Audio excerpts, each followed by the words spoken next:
이 시간 하나님 말씀 창세기 29장 31절부터 35절까지 말씀입니다.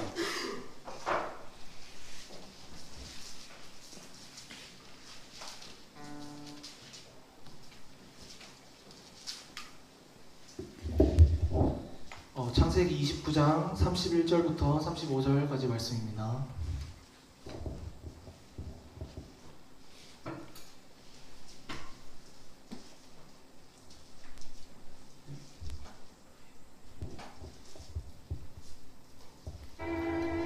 여호와께서 레아가 사랑받지 못함을 보시고 그의 태를 여셨으나 라헬은 자녀가 없었더라.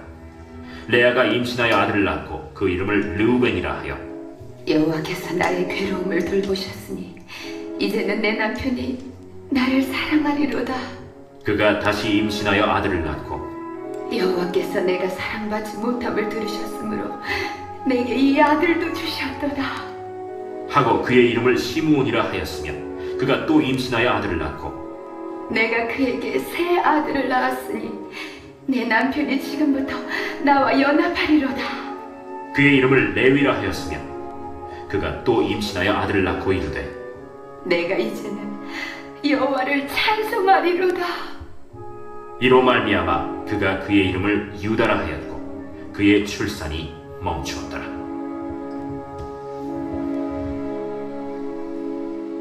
아멘. 위로해 주시는 하나님이라는 말씀으로 목사님께서 말씀 전해주시겠습니다. 네, 일주일 동안 잘 지냈나요? 네, 많이 힘들었어요? 네, 좀 힘들었어요. 네, 괜찮아요. 우리 서로 바라보며 우리 옆에 있는 여호와께서 네, 반갑게 인사했으면 좋겠습니다. 우리 할렐루야로 인사할까요? 할렐루야. 네, 할렐루야. 예, 오늘은 출타자들이 좀 많나요? 오늘 빈자리가 좀 있네. 네, 그렇습니다. 지난주에는 많이 왔었는데 오늘은 조금 빈자리가 보이는 것 같아요. 네. 이제 날씨가 본격적으로 주말에 비가 오면서 새벽 공기가 진짜 많이 쌀쌀해졌어요. 이제 이게 이 추석 연휴였는데 추석 연휴 때 추석 기간에 반팔을 입고 보낸 게 처음이라 그러잖아요, 우리가. 원래 추석 때는 추워서 긴팔을 입었었는데 항상 날씨가 이상해졌단 말이에요.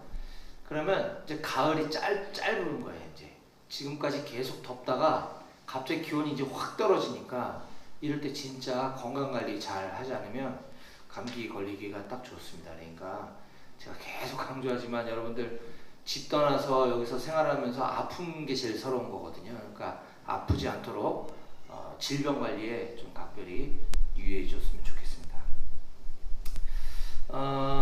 다다음 주일 지난 이제 10월 9일 날 올해는 10월 1일도 국경일이고 10월 3일, 10월 9일 다 국경일이에요.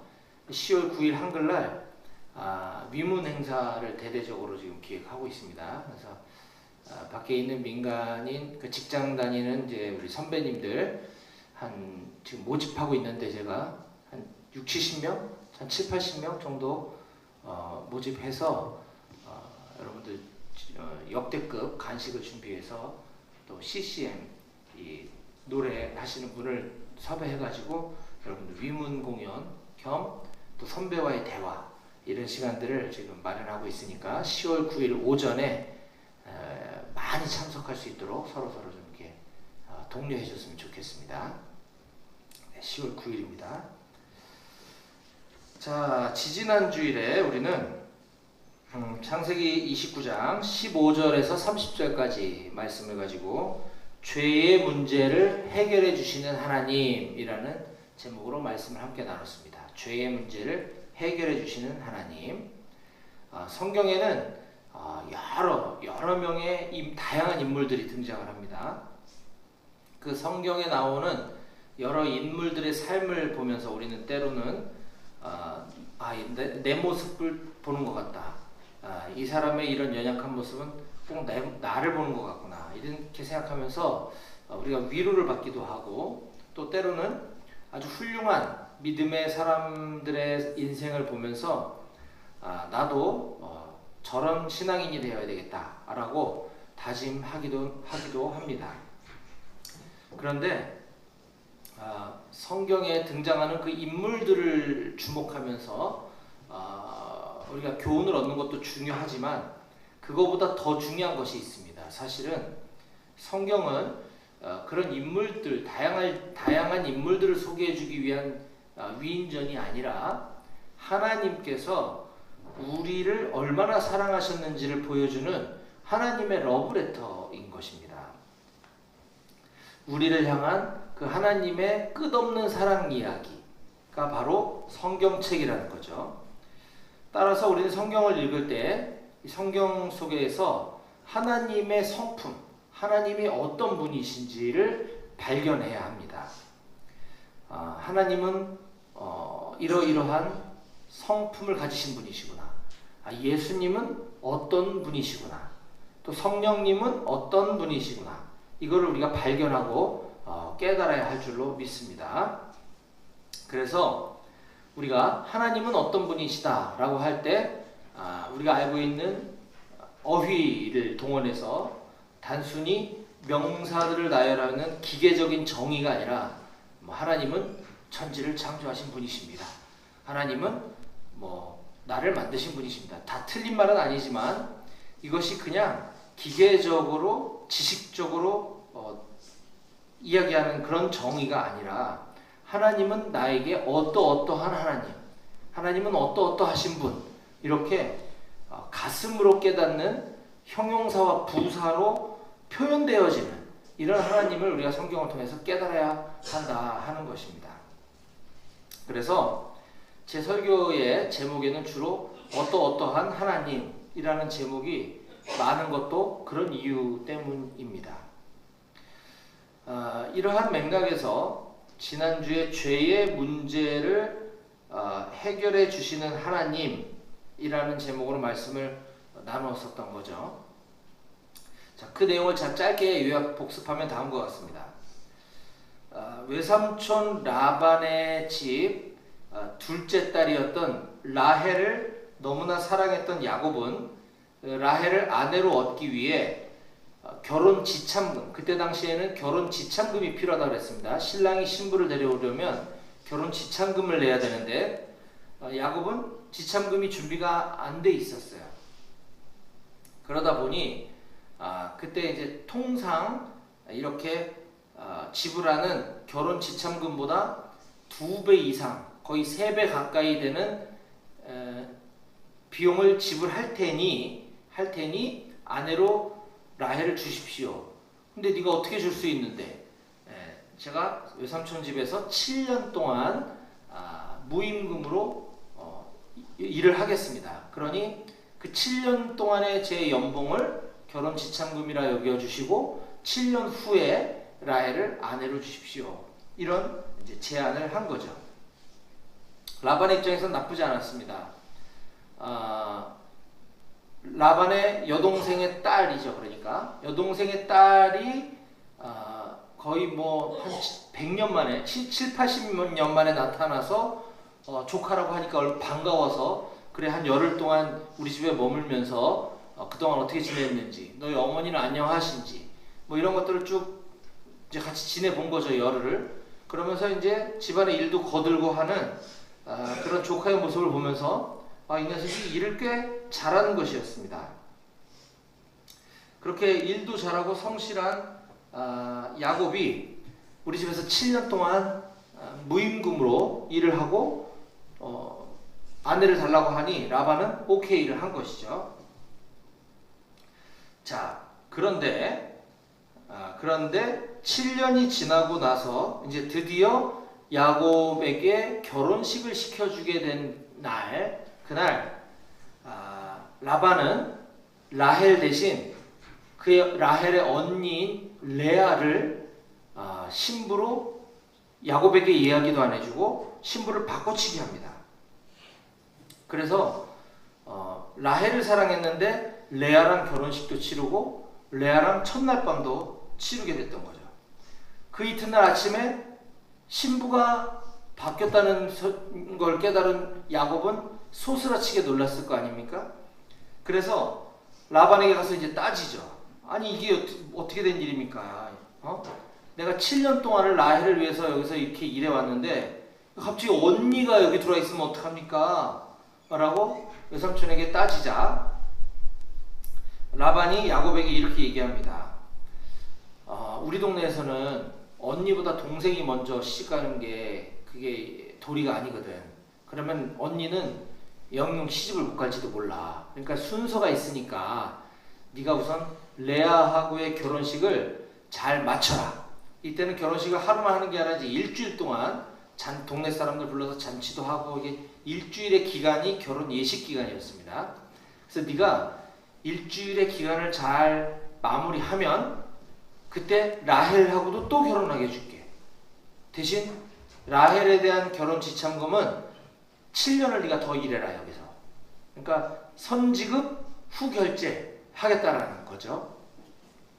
이렇게 삼촌이 제안을 하자 야곱은 가만히 생각해 보니까 나쁘지 않을 것 같았어요. 그래서 그렇게 하겠다고 합니다. 만약에 외삼촌이 일단 이렇게 된 거 네가 레아하고 살아라. 그리고 7년 동안 더 일해. 그러면 7년 뒤에 라헬을 또 아내로 줄게. 그랬으면 아마 제가 야곱이었으면 안 했을 것 같아요. 그냥 라헬 데리고 도망가 버렸을 것 같아. 여지껏 7년을 기다렸는데 또 7년을 더 기다리라고 하면 그러니까 라반이 7일 후에 그러니까 지금 요 결혼 예식만 잘 끝나면 일주일 뒤에 네가 사랑하는 라헬하고도 결혼 또 시켜줄 테니까 그 지참금은 천천히 7년 할부로 갚아라. 이렇게 얘기하니까 야곱이 오케이를 했던 거죠. 제안을 받아들였습니다. 자, 이걸 통해서 우리가 깨달아야 할 것은 야곱은 그의 이름에서 우리가 알 수 있는 것처럼 속이는 자입니다. 야곱의 이름의 뜻은 속이는 자예요. 야곱은 태어날 때부터 쌍둥이인데 나중에 태어났는데 형의 발 뒤꿈치를 붙잡고 태어날 정도로 뭐 이렇게 경쟁 심리, 남한테 지지 않기 위해서는 수단과 방법을 가리지 않는 거짓말을 잘 치고 남을 속이는 삶을 70평생 그렇게 살아왔던 사람이에요. 심지어 자기 형도 속이고 자기 아버지도 속일 정도로. 그런데 이렇게 평생을 남을 속이며 살아왔던 이 야곱을 우리는 이해할 수 없지만 도저히 알 수 없지만 하나님께서는 그 야곱을 선택하셨어요. 이 야곱을 통해서 그의 이름을 나중에 이스라엘이라는 이름으로 바꾸고 지금도 존재하고 있는 저 이스라엘이라는 나라의 조상이 돼서 그 12지파 이스라엘을 이루고 있는 12지파가 바로 야곱의 12아들을 통해서 시작되게끔 하시는 그런 놀라운 계획을 갖고 계셨습니다. 뿐만 아니라 이 야곱의 12지파 중에 한 지파, 정확하게는 유다 지파를 또 선택해서 그 후손을 통해 예수님이 이 땅에 태어나시도록 하는 엄청나게 놀라운 계획을 갖고 계셨던 거죠. 그 위에 야곱이 있었던 것입니다. 따라서 평생 다른 사람을 속이고 거짓말을 하며 살아왔던 이 야곱의 죄, 이건 죄잖아요. 이 죄의 문제를 하나님께서는 반드시 해결하셔야만 했었던 것입니다. 그래서 하나님은 야곱의 죄의 문제를 해결해 주시기 위해 야곱보다 더 거짓말의 고수인 외삼촌 라반을 붙여주심으로써 평생 다른 사람을 속이고 살아왔던 야곱이 외삼촌에게 제대로 당하는 거죠. 이러면서 스스로 내가 지금까지 잘못 살아왔던 이런 삶, 또 나의 죄, 이런 부분들을 깨달을 수 있도록, 그래서 하나님 앞에 회개할 수 있도록 하나님이 기회를 주신 것이다 라고 말씀을 나눴죠. 자, 이렇게 야곱의 죄의 문제를 처리해 주셨던 그 하나님이 당신의 외아들, 하나밖에 없는 아들 예수님을 이 땅에 보내주셔서 십자가라는 방법을 통해서 우리의 죄값도, 저와 여러분들의 죄값에 대한 대가를 대신 치르게 하심으로써 우리의 죄의 문제도 해결해 주셨는 줄 믿으시기 바랍니다. 아멘. 예. 자, 여기까지가 죄의 문제를 해결해 주시는 하나님이라는 제목의 지난 설교 내용이었고요. 자, 이제 계속해서 이어지는 오늘 본문은 하나님의 또 다른 성품을 우리로 하여금 발견할 수 있게 해주는 본문입니다. 그래서 오늘은 창세기 강해 설교 56번째 시간으로서 오늘 우리에게 주신 본문 창세기 29장 31절에서 35절의 말씀을 통해 위로해 주시는 하나님이라는 제목으로 오늘 우리에게 주신 말씀을 증거하도록 하겠습니다. 앞에 나와 있는 오늘 설교의 제목을 같이 함께 소리내어 읽어볼까요? 다 같이 시작! 위로해 주시는 하나님. 한 번 더 시작! 위로해 주시는 하나님. 예, 그렇죠. 하나님이 왜 위로해 주시는 하나님인가 한번 말씀을 살펴보겠습니다. 자, 오늘 본문 31절에서 35절에 등장하는 주요 등장인물은 레아입니다. 레아가 누구라 그랬죠? 바로 외삼촌 라반의 집의 첫째 딸이라 그랬습니다. 그리고 야곱이 사랑했던 그 라헬의 언니죠. 친언니. 자, 그런 레아는 외모는 조금 라헬보다는 조금 딸렸던 것 같아요. 그냥 성품은 착했는지 모르겠지만. 그런데 아버지 라반에 의해서 야곱의 결혼식 날 자기 여동생 대신 자기가 신부로 둔갑을 해서 나를 사랑하지도 않고 내가 사랑하지도 않았던 야곱과 결혼을 해야만 했던 인물이 바로 레아였습니다. 자, 그러면 지금 이 레아의 심경은 어떠했을까? 지금 레아의 심리 상태는 어떤 상태였을지에 대해서 함께 먼저 살펴보려고 하는데요. 자, 먼저 레아는 자기 여동생 라헬에 대해서 어떤 감정을 가졌을지 한번 살펴보겠습니다. 자, 지난주 본문이었던 17절, 29장 17절과 18절 상반절까지를 제가 읽어드릴게요. 17절입니다. 레아는 시력이 약하고 라헬은 곱고 아리따우니 야곱이 라헬을 더 사랑함으로 라고 성경은 기록하고 있습니다. 여기 레아에 대해서 레아는 시력이 약하고 라는 표현을 쓰고 있습니다. 라헬은 곱고 아리따우니 둘 사람을 비교를 해주고 있는 거죠. 근데 여기서 시력이 약하다라고 하는 표현이 우리가 생각하는 그 시력이 나쁘다, 시력이 뭐 0.1이다, 안경 썼다, 뭐 이런 의미가 아니라 그랬습니다. 이 약하고라고 번역된 한글로 번역한 게 약하고이지만 이 헬라어 성경 원문은 히브리어 성경이죠. 이 히브리어 성경 원문은 이게 약하다라는 이 라크라는 단어가 허약하다, 부드럽다 라고 하는 이중적 의미를 갖고 있다고 그랬습니다. 그래서 이 부분은 레아는 시력이 약하고 라기보다는 여성으로서의 눈빛이 강렬하지 않고 부드럽다 이런 뜻입니다. 정확하게는. 자, 레아는 여자가 눈빛이 강렬하면 마치 좀 유혹하는 것 같고 좀 색을 밝히는 것 같고 그럴 수 있잖아요. 그러니까 눈빛이 강렬하지 않고 부드러웠다라는 표현은 그렇게 나쁜 표현은 아닌 것입니다. 그러니까 이거를 한마디로 그냥 이해하기 쉽게 표현하자면 그냥 레아는 착하게 생겼다 이런 뜻이라고 했습니다. 착하게 생겼다. 우리가 여성에게 착하게 생기셨네요 이렇게 얘기하면 그거는 별로 칭찬으로 들리지 않는 거죠. 이쁘시네요, 아름다우십니다 이렇게 얘기해야 되는데 그렇게 얘기하기가 좀 그러면 그냥 착하게 생기셨네 이렇게 얘기를 하는 겁니다. 그래서 이거는 칭찬인 것 같기도 하고 아닌 것 같기도 하고 이런 표현인 거예요. 약간. 그런데 반면 비교가 되어 있으니까 그 여동생 라헬은 단순하고 명확하죠. 곱고 아리따우니 라헬은 이쁘게 생겼다 이겁니다. 근데 레아는 이쁘게 생겼다고 얘기하기 좀 그러니까 그냥 착하게 생겼다 이렇게 한 거죠.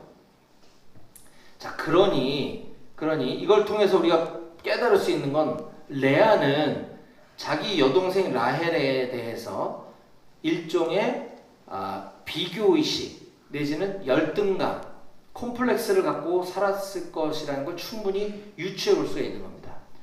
게다가 태어나서 처음 보는 사촌 오빠인 야곱이 지금 찾아왔는데 자기 여동생만 좋아하잖아요. 사랑하잖아요.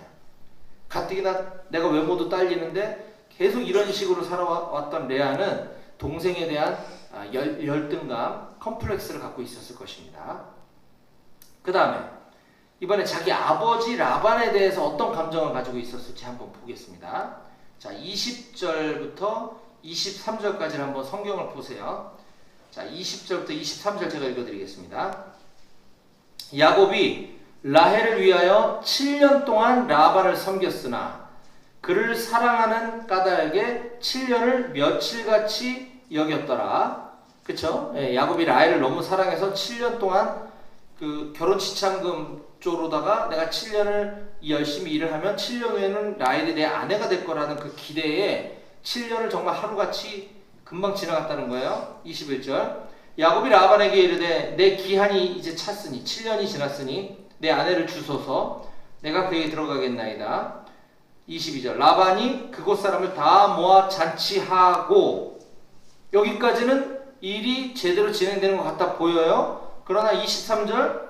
저녁에 그의 딸 라헬이 아니라 레아를 야곱에게로 데려가매. 누구를 데려갔다고요? 아버지 라반이 자기 첫째 딸 레아를 야곱에게 데려간 거야. 아버지가 첫째 딸을 데려간 거예요. 왜요? 야곱에게 신부를 주려고. 근데 이거는 기존에 그렇게 정해진 게 아니었단 말이죠. 자, 레아도 누군가 좋아하는 사람이 있었을 수도 있습니다. 우린 모르지만. 그런데 분명한 것은 야곱을 좋아하지는 않았을 거예요. 왜냐하면 야곱은 내 동생을 좋아하니까. 워낙 성품이 착했던 레아가 내 동생을 좋아하는 남자를 내가 좋아하면 이게 삼각관계가 이게 안 되잖아요. 그래서 좋아하지도 않았고 나를 더더군다나 좋아하지도 않는 그 남자에게 아버지 손에 이끌려서 지금 가고 있는 거예요. 근데 그것도 그냥 가는 게 아니라 결혼하러. 레아 입장에서는 어땠을까요, 여러분?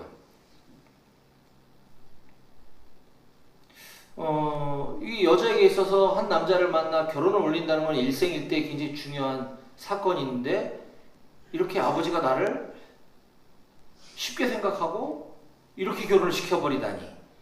레아 입장에서는 아버지에 대해서도 아마 심한 배신감 내지는 자기 인생에 대한 깊은 회의감이 들었을 것 같아요. 제가 레아였다면. 그렇지 않았을까요, 여러분? 그렇죠? 네. 자, 이번에는 레아가 이제 어찌됐든 자기 남편이 됐어요. 이제 그 야곱에 대해서는 어떤 심정이었을까? 야곱에 대해서는 어떤 감정이 들었을지 또 한번 보겠습니다. 18절입니다. 이번엔 18절. 야곱이 라헬을 더 사랑함으로 대답하되 내가 외삼촌의 작은 딸 라헬을 위하여 외삼촌에게 7년을 섬기리이다. 자, 야곱이 라헬을 더 사랑했다라고 우리 한글 성경에 번역은 되어 있지만 이것도 원문의 의미는 야곱이 레아도 사랑했는데 레아보다 라헬을 더 사랑한 게 아니라 야곱은 레아를 미워했고 라헬만 사랑했다가 정확한 표현이라고 그랬습니다. 야곱은 레아를 좋아하지 않았어요. 미워했어요. 또 25절 봅니다. 야곱이 아침에 보니 첫날 밤을 치르고 그 다음날 아침에 본 거예요. 지금 야곱이 아침에 보니 레아라. 아침에 보니 레아네? 이런 거예요. 라반에게 이르되 라반에게 가서 따진 거죠. 외삼촌이 어찌하여 나에게 이렇게 행하셨나이까? 내가 라헬을 위하여 외삼촌을 섬기지 아니하였습니까? 외삼촌이 나를 속이심은 어찌 됨이니까? 여기 감히 자기가 속였다는 표현을 쓰고 있어요. 자기 이름이 속이는 자인데 평생 남을 속이며 살았던 야곱이 지금 외삼촌을 보고 자기를 속였다고 지금 항의를 하고 있는 겁니다. 어찌됐든 자, 이 부분에서 우리는 일단 레아의 입장은 잠깐 접어두고 야곱의 입장에서만 잠깐 생각을 해봅시다. 야곱도 지금 얼마나 짜증나고 화가 나는 상황이었겠습니까? 이해가 되죠? 어느 정도. 그렇지 않나요? 야곱의 입장에서 보자고요. 라헬을 내가 사랑해서 라헬과 결혼하기로 얘기가 다 됐단 말이에요. 이미. 그 조건으로 내가 7년을 기다렸는데 결혼식 날 신부를 바꿔치기 하는 이런 법이 세상에 어딨냐고요. 야곱도 화가 났겠죠? 그쵸? 동의가 되나요? 안 되나요? 여러분이 야곱이었다고 생각하면 화가 나겠어요? 안 나겠어요? 나죠? 네, 난단 말입니다. 자, 야곱도 지금 분노가 치밀 수밖에 없는 상황이면 틀림이 없어요. 그래서 지금 내가 사랑하는 라헬이 아니라 그 자리에 대신 다른 여자가 지금 레아가 그것도 생판 모르는 여자도 아니고 같이 지내면서 맨날 봤던 이쁘지도 않은 내가 좋아하지도 않았던 좋아하는 감정이 1도 없는 레아가 지금 신부로 있으니 야곱의 입장에서는 레아가 좋게 보였겠습니까? 안 좋게 보였겠습니까? 안 좋게 보였겠죠. 자초지종이 어떠했는지 그건 모르겠고 그건 알고 싶지도 않고 일단 싫을 거예요. 그래서 성경은 이 부분을 정확하게 여러 번 강조해서 이렇게 표현하고 있는 겁니다. 야곱이 라헬을 사랑했다. 야곱은 레아를 사랑하지 않았다. 31절 말씀도 한번 봅니다. 31절. 여호와께서 레아가 사랑받지 못함을 보시고, 네, 하나님도 그걸 아셨다는 거예요. 레아가 남편 야곱으로부터 사랑받지 못하고 있다는 거. 이게 야곱과 레아와의 관계였다는 거죠. 이처럼 레아는 자기 남편이 된, 레아 입장에서는 이미 뭐 어쩔 수 없어요. 이렇게 돼버렸어요. 자기 운명은 이제 남편이 야곱으로 정해져 버린 거예요. 또 다른 남자한테 어떻게 시집을 갑니까? 예. 자기 남편 된 야곱으로부터 전혀 사랑을 받지 못하고 날마다 미움을 받으며 살아왔던 거죠. 그래서 자기 남편으로부터는 아마도 거절감 내지는 상실감을 느끼며 살았을 것입니다.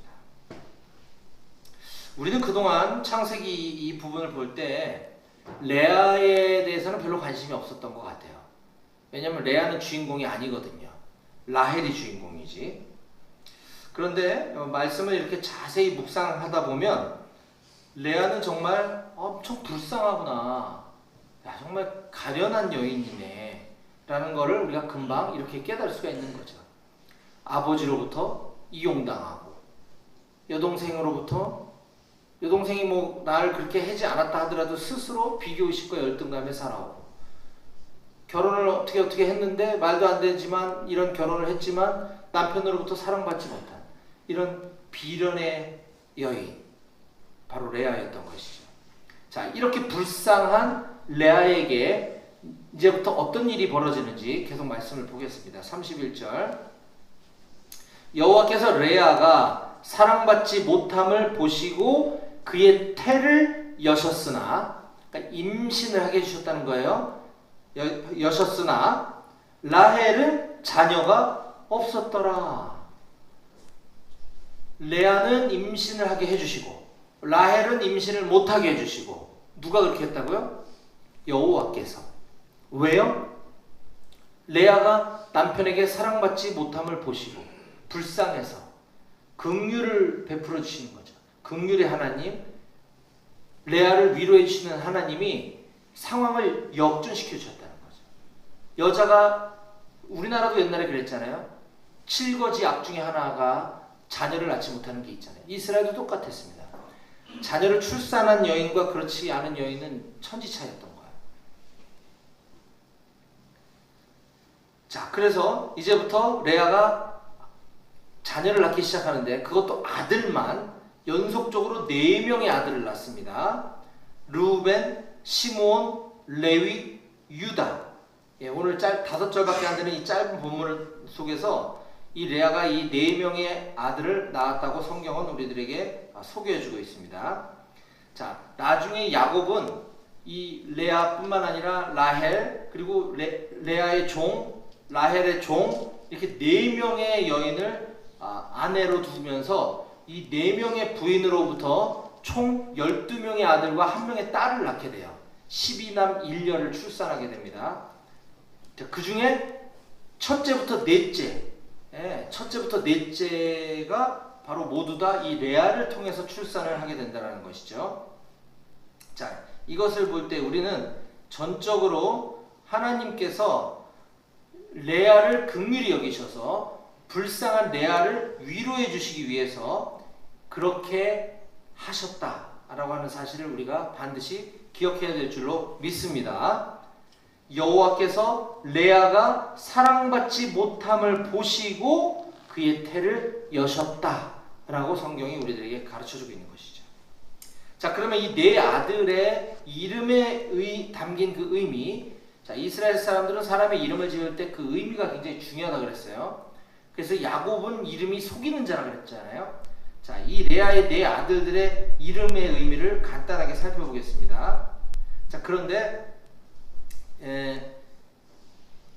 이 레아의 아들들의 이름의 그 의미를 살펴보면서 지금 그 레아의 심경이 어떠했는지를 우리가 읽을 수 있는 거예요. 나의 심정, 지금 나의 생각 이런 것들이 담긴 거죠. 아들 이름에. 자, 첫 번째 아들의 이름은 르우벤이라고 그랬습니다. 32절 봅니다. 레아가 임신하여 아들을 낳고 그 이름을 르우벤이라 하여 이르되. 자, 이것도 재밌는 것이 아들의 이름을 지금 누가 지었다고 하고 있어요? 레아가. 그쵸? 엄마가 이름을 지었대요. 그러니까 아버지는 관심도 없는 거예요, 지금. 네. 레아가 아들을 낳든 어쨌든 그 레아가 낳은 아들의 이름도 뭐로 지어줄지 야곱은 관심이 없었어요. 왜냐하면 레아를 사랑하지 않았기 때문에. 그래서 아들들의 이름을 엄마가 지어주는데 첫 번째 아들의 이름을 르우벤이라 하여 이르되 여호와께서 나의 괴로움을 돌보셨으니 이제는 내 남편이 나를 사랑하리로다 하였더라. 그래서 이 르우벤이라는 이 단어는, 이 히브리어 단어는 그 뜻을 번역하면 보라 아들이다 라는 뜻입니다. 보라 아들이다. 자, 좀 더 쉽게 의역하면 봤지? 나 아들 낳거든? 이 뜻인 거죠. 그렇죠? 예. 르우벤 첫째 아들의 이름이 봤지? 나 아들 낳거든? 이 뜻이라는 거예요. 레아의 얼마나 그 기쁨, 승리의 함성이 담겨 있음을 볼 수 있는 거죠. 자, 그리고 레아는 하나님께서 자신의 괴로움, 나의 괴로움을 돌보셨으니, 여호와께서 나의 괴로움을 돌보셨으니 라고 고백하고 있습니다. 그러면서 동시에 이제 내가 아들을 낳아줬으니 이제부터는 내 남편이 나를 사랑하게 될 거야 라고 하는 기대 심리가 지금 반영되어 있음을 성경이 우리들에게 가르쳐주고 있는 거죠. 하나님께서 나의 괴로움을 돌보아 주셨다. 그래서 나에게 아들을 주셨으니, 하나님 나에게 아들을 주셨으니 이제는 내 남편이 나를 사랑하지 않을까? 이런 기대가 담겨 있다라고 성경이 알려주고 있는 겁니다. 자, 두 번째 아들의 이름은 시므온입니다. 33절 봅니다. 그가 다시 임신하여 아들을 낳고 이르되, 이번에도 이름을 엄마가 져요. 여호와께서 내가 사랑받지 못함을 들으셨으므로 내게 이 아들도 주셨도다 하고 그의 이름을 시므온이라 하였으며. 자, 시므온이라는 히브리어 단어의 뜻을 번역하면 이것은 듣다라는 의미입니다. 듣다. 레아가 여호와께서 내가 사랑받지 못함을 들으셨으므로, 여호와께서 내가 사랑받지 못함을 들으셨다. 그 고백을 담아서 지금 시므온이라는 이름을 지은 거예요. 첫 아들 르우벤을 낳고 아까 이제는 내 남편이 나를 사랑하겠지 라고 기대를 했었는데 시간이 지나도 여전히 남편이 나를 사랑하지 않는다라는 것을 우리가 여기서 알 수 있는 거죠. 여전히 레아는 남편으로부터 사랑받지 못했구나 라는 것을 우리가 깨달을 수 있는 장면입니다. 그래서 마찬가지로 지금 레아는 자신을 돌아보고 계시고 자기를 위로해 주시는 하나님을 고백하면서 여전히 남편에 대한 사랑을 갈급해하고 있는 것을 우리가 볼 수 있는 거죠. 시몬이라는 이름을 통해서. 자, 세 번째 아들의 이름은 레위입니다. 34절 겁니다. 그가 또 임신하여 아들을 낳고 세 번째 아들을 낳은 거죠. 이르되 이번에도 엄마가 레아가 이름을 지었어요. 내가 그에게 새 아들을 낳았으니 내 남편이 지금부터 나와 연합하리로다 하고 그의 이름을 레위라 하였으며, 레위라는 이름의 뜻은 연합입니다. 연합. 레아는 셋째 아들의 이름을 지으면서 남편과의 연합을 기대하고 있었던 거죠. 심리적인 마음의 연합을 말하는 거겠죠? 그렇죠? 예. 남편은 여전히 날 사랑하지 않고 우리는 기계적으로만 부부야. 육체적으로만 부부지 마음은 남이야. 예. 그러니 남편과의 마음이 사랑의 일치가 되기를 간절히 원하는 그 모습을 우리가 엿볼 수 있는 것이죠. 자, 이번에 넷째 아들의 이름은 유다인데 여기서 반전이 일어납니다. 그래서 이 넷째 아들은 굉장히 중요합니다. 나중에 이 계보를 따라서 예수님이 태어나시게 돼요. 예수님의 조상을 거슬러 올라가면 유다입니다. 유다. 레위도 아니고 시므온도 아니고 르우벤도 아니고 유다를 통해서 오세요. 자, 유다의 이름의 뜻이 무엇인지 같이 함께 읽어봅니다. 35절 다 같이 시작. 그가 또 임신하여 아들을 낳고 이르되 내가 이제는 여호와를 찬송하리로다 하고 이로 말미암아 그가 그의 이름을 유다라 하였고 그의 출산이 멈추었더라. 아멘. 유다라는 이름의 뜻은 찬송하다, 찬양이라는 뜻입니다. 네, 찬송하리로다, 유다라는 뜻이에요. 레아가 지금 네 번째 아들을 낳고 이렇게 고백하는 거죠. 내가 이제는 여호와를 찬송하리로다. 내가 이제부터는 진짜 하나님을 찬양하는 삶을 살겠습니다. 하나님만 찬송하겠습니다. 라는 고백이에요. 내가 지금까지는 비록 하나님의 도우심에도 감사하고 내가 하나님의 은혜도 기억하지만 나는 남편의 사랑을 갈급해하며 살아왔는데 셋째 아들 낳을 때까지도 내가 그 기대를 온통 거기에 목숨 걸고 살아왔는데 이제부터는 내가 더 이상 남편만 바라보지 않고 나를 돌보시고 나를 긍휼히 여기시고 나를 위로해 주시는 여호와 하나님만 찬송하며 살겠습니다. 라는 고백을 담은 신앙 고백인 것이죠. 사랑하는 우리 높은 뜻 백오교회 우리 청년 여러분, 이제 말씀을 정리하겠습니다.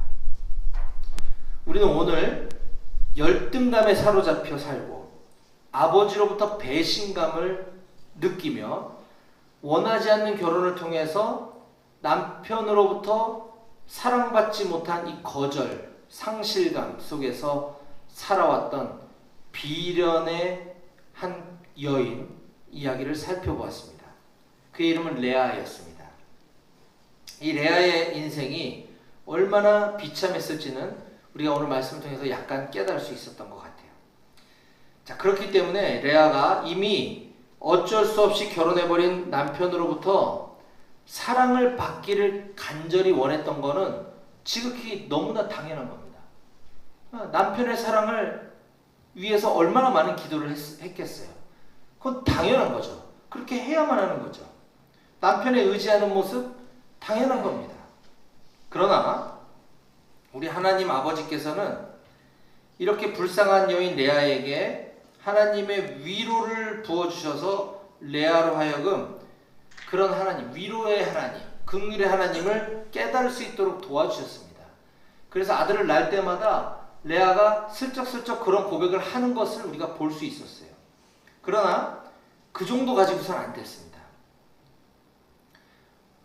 우리도 어쩌면 레아처럼 하나님의 사랑을 느끼면서 또 하나님의 그 사랑과 위로와 긍휼에 대해서 우리 입술로 고백은 하지만 여전히 세상이 주는 안정감과 세상이 주는 안락함에 우리가 더 목매어 살아오진 않았는지 오늘 이 시간에 자기 자신을 한번 돌아보기 원합니다. 이제는 더 이상 세상이 주는 그 안락함과 평안함에 목숨 걸고 그것을 쫓아 사는 삶이 아니라 오직 여호와 하나님만 찬양하는 삶으로 우리도 레아처럼 그렇게 인생이 바뀌게 되길 간절히 소망합니다. 저는 우리 높은뜻 대고교회 모든 장병들이 이처럼 위로의 하나님을 충분히 경험하고 그 하나님 아버지, 나를 위로해 주시는 그 하나님 아버지만 찬양하고 높여드리며 살아가는 우리 모두가 다 되시기를 주님의 이름으로 간절히 축원합니다. 아멘. 기도하시겠습니다.